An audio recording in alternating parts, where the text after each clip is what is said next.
All right, so I hope you guys are ready to get back into the 80s. Today we are going to talk about some music on TV in the 80s, and we're also going to cover some musical theater in the 80s. First off, we're going to start with kids' TV shows. So the first one we have is The Muppet Show. The Muppet Show was a very, very popular show in the late 70s and early 80s. It was written and created by a man by the name of Jim Henson. He was a puppeteer, and so most of what you're going to see with the Muppets are actually puppets. Some of them are in like adults in costume, but the Muppet Show was a variety show. It had skits and songs and educational numbers, music numbers. They had special guests a lot of times. Elton John was on there, Julie Andrews from The Sound of Music, and I know I showed you guys the record that was the Muppets Christmas album with John Denver. We covered him in the 70s. So anyway, I'm gonna play you the theme song to the Muppet Show. Hopefully this will work.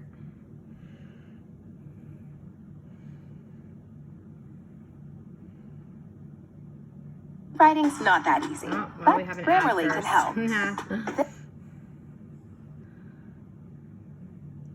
So after the ad, well... This sentence is grammatically correct. There we go. Okay. That's The Muppet Show with our very special guest star, Shirley Bassey. Yeah!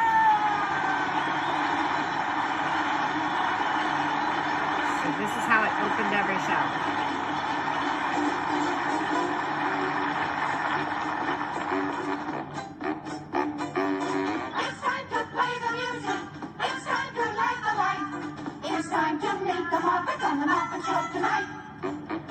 It's time to put on makeup.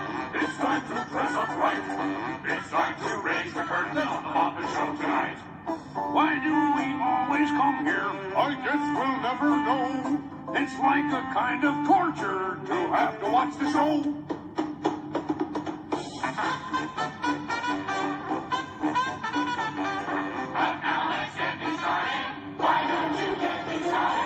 It's time to get things started on the most sensational, inspirational, celebrational, motivational. This is what we call a Muppet Show.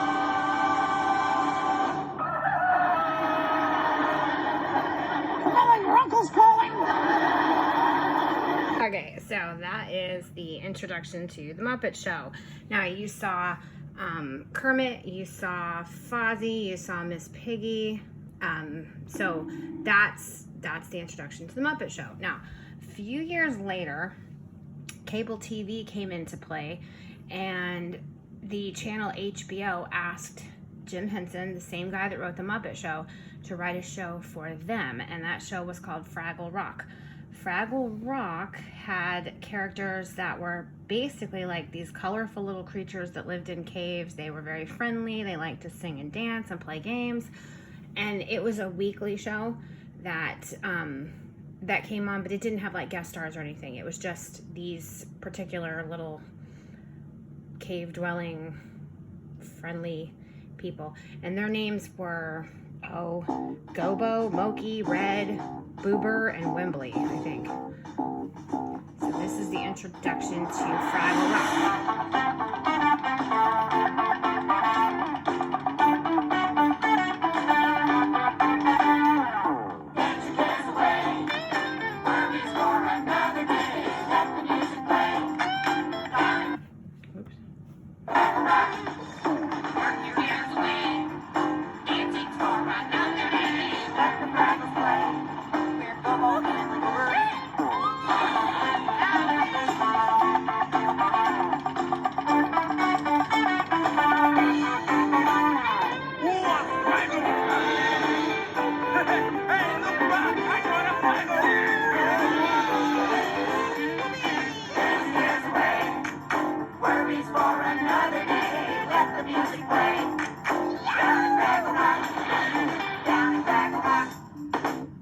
Fraggle Rock. Okay, so that was That was Fraggle Rock, which was it was a fun show. I watched it. I remember watching it. And it was something other than, you know, just cartoons. It had a lot of music and dancing and stuff in it.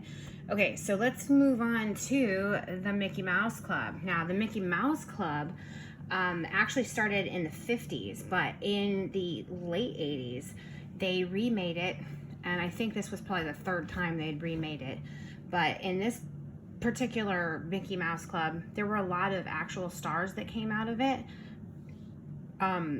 Justin Timberlake, Britney Spears, Christina Aguilera, Ryan Gosling. There were so many popular kids in this particular Mickey Mouse Club that as adults or even as teenagers became really influential in music and in movies. So, and we'll cover those people in the 90s a little bit, but for now, here is the introduction from the 1980s to the Mickey Mouse Club. They tried to make it cool and hip and whatever for a younger generation.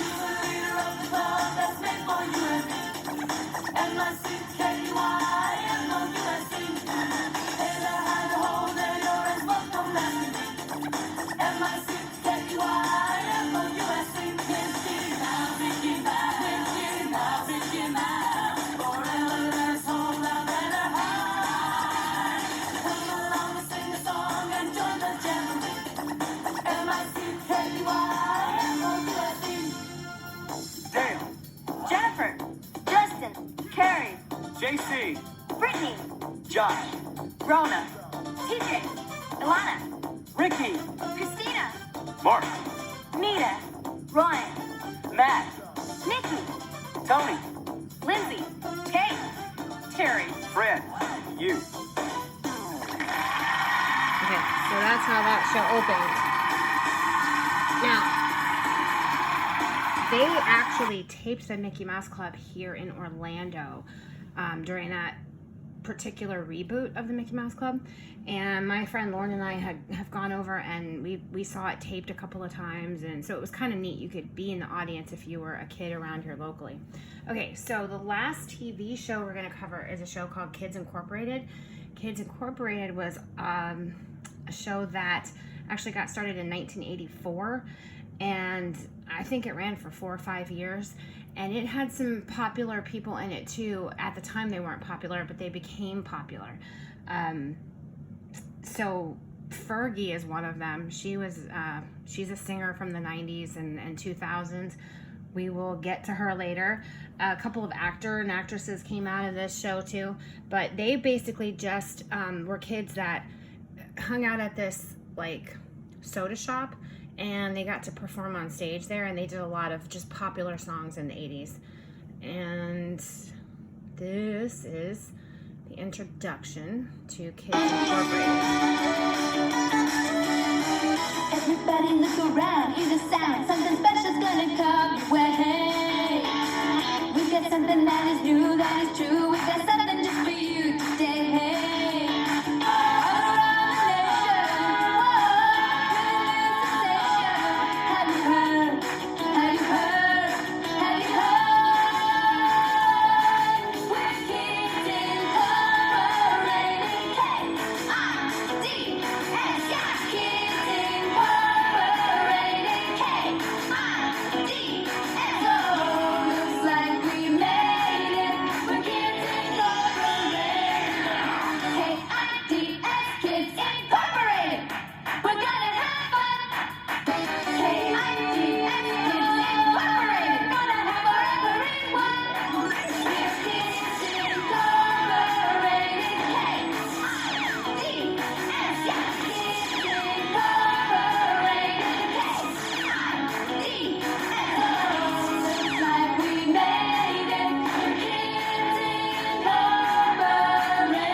Okay, so I'm sure you guys will be totally surprised by the fact that this was like one of my favorite shows ever when I was growing up. But again, they played a lot of music, and it was good wholesome, clean TV that you could watch as a kid, and you didn't necessarily have to watch cartoons. Okay, so as you can tell, there was a lot of 80s music that was on TV for kids. But now we're going to move to musical theater in the 80s. The reason that we're going to cover musical theater in the 80s is because 4 of the major current musicals that are still either on Broadway or still playing in London or still traveling today came about in the 80s. And the first one we're going to cover is one that a lot of you have asked me about when we covered musical theater in the 60s or 70s, but it is finally time for Cats. So Cats was actually written in 1981. That's when it came out as a musical. And it's based on a book of poems by an author by the name of T.S. Eliot. The music itself was written by Andrew Lloyd Webber. Now, that is a very important name because he's going to come up a couple of times. Andrew Lloyd Webber is a music composer. He writes songs and the music and the lyrics for a lot of different shows on Broadway and London and throughout the world. And one of his big ones that made it really big was Cats. So I'm going to play a song for you now that is probably one of the most popular songs from Cats. It's a song called Memory, and the person singing it is Betty Buckley. She was one of the original cast members from Cats. And yes, they are dressed up like cats.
So that was Memory. Now we're going to move on to one of my favorite musicals, which is Les Miserables. Les Miserables is a French musical. It started out as a French musical.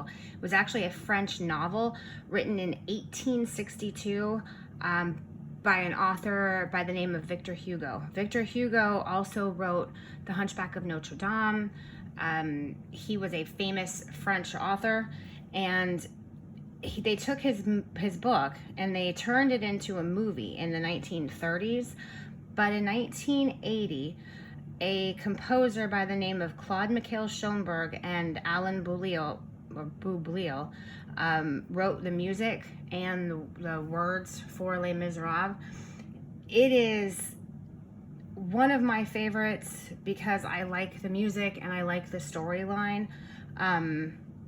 It is honestly about family and redemption, and God plays a big role in this particular musical.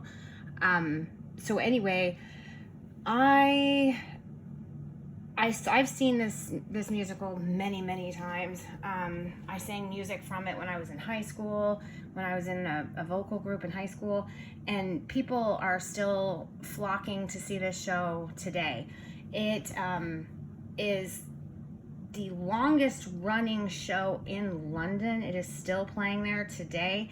It was the second longest on Broadway, but it actually is closed on Broadway right now. So I'm gonna play a song for you. It is one of my favorites from Les Miserables, called One Day More, and it has the entire cast in it. And you might recognize Nick Jonas. He's in this one, but you may not. I don't know. Anyway, here is One Day More from the musical Les Miserables.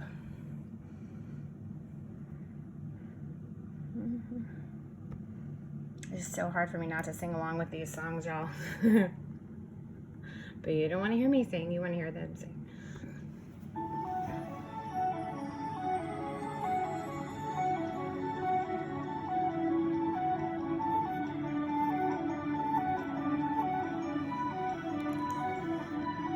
One day more, another day, another destiny.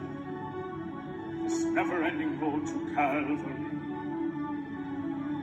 These men who seem to know my crime will surely come a second time. One day more. I did not live until today. How can I live when we are parted? One day more. Tomorrow you'll be miles away. And yet with you my worlds are started. One day you're on my own. One day with him not caring.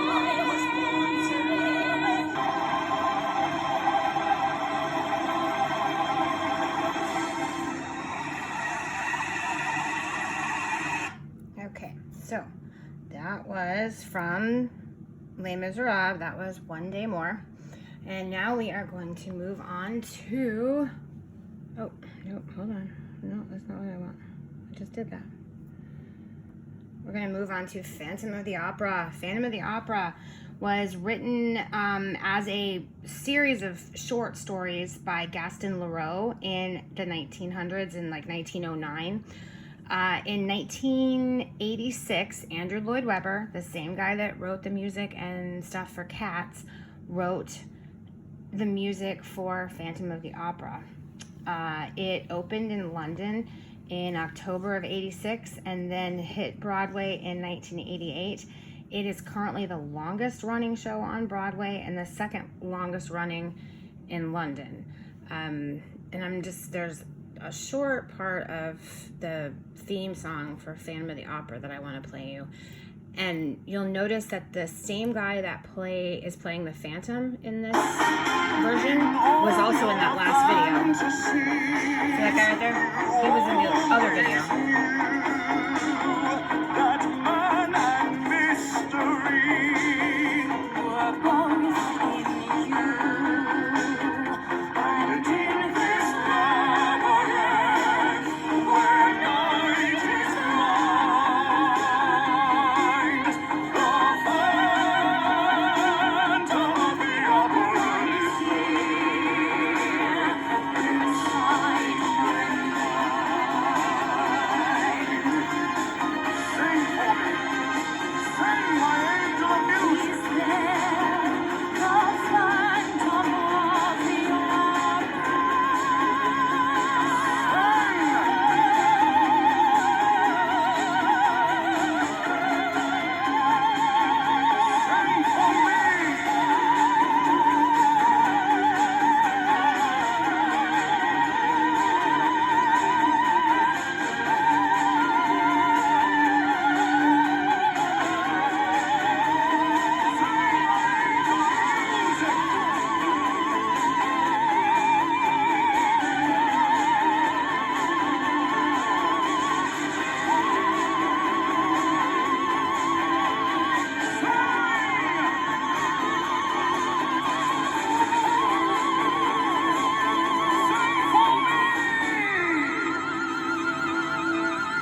is music from Phantom of the Opera. And the last one we're going to talk about is Miss Saigon. Miss Saigon is a musical that came out in 1989, so at the very tail end of the 80s. It came out in London and then was brought to Broadway by December of that year. And it was written by, again, Claude Michael Schoenberg and Aline Boublil, same people that wrote the music for Les Miserables, wrote the music for Miss Saigon. And interestingly enough, see, there's this name right here that says Cameron McIntosh. He's the person that produced the show. That means he's the guy that puts the money out for you to hire all the people and do your staging, and he kind of has a say in who you hire as an actor and who you don't. He produced all 4 of these shows. So he became a very, very famous producer very quickly because of his success in the 10-year span of between Cats and Miss Saigon. Now, Miss Saigon is a play that takes place during the Vietnam War, and I don't have any music for that one, but I did want to tell you something interesting about it. The girl that plays Kim, which is the lead actress in Miss Saigon, is also the same person who is the voice for Disney's Mulan and Pocahontas. So just interesting information about that. And real quickly, the only other thing that I want to add to this is we're going to pick up in the next section on the 90s more about Disney's contribution to music, but 1989, I believe, was the year that The Little Mermaid came out, which started Disney's rebirth into Disney musicals. So anyway, that concludes this part of the 80s. Next time we are going to talk about Christian music in the 80s and how it became something that was more popular. Contemporary Christian music started coming out in the 1980s. Christian artists started having their music played on regular radio stations. So we're going to discuss all that next time. In the meantime, I hope you guys enjoyed, and we will see you later.